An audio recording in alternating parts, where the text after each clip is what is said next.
ये देखिए अपनी छलियाँ मैं खुद भून रहा हूँ।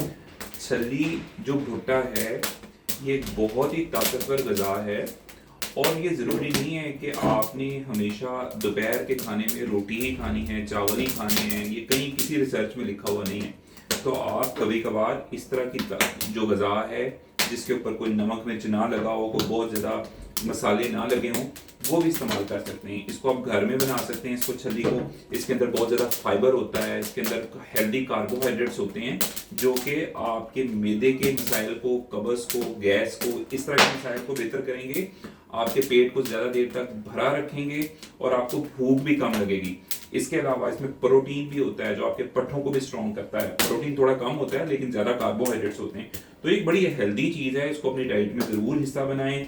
और अब बैलेंस डाइट का मतलब ये होता है उसमें सारी ग़िज़ाएँ शामिल होनी चाहिए। अब होता ये है कि हम लोग छली भी खा लेते हैं, साथ अपना दोपहर का खाना भी खा लिया, तो फिर वज़न तब बढ़ता है। कोशिश करें कि इसको एज मील रिप्लेसमेंट इस्तेमाल करें। जब आपने छली खा ली है तो उस दिन दोपहर का खाना ज़रा हल्का करें, तो उससे आपको मुकम्मल फ़ायदा मिलेगा।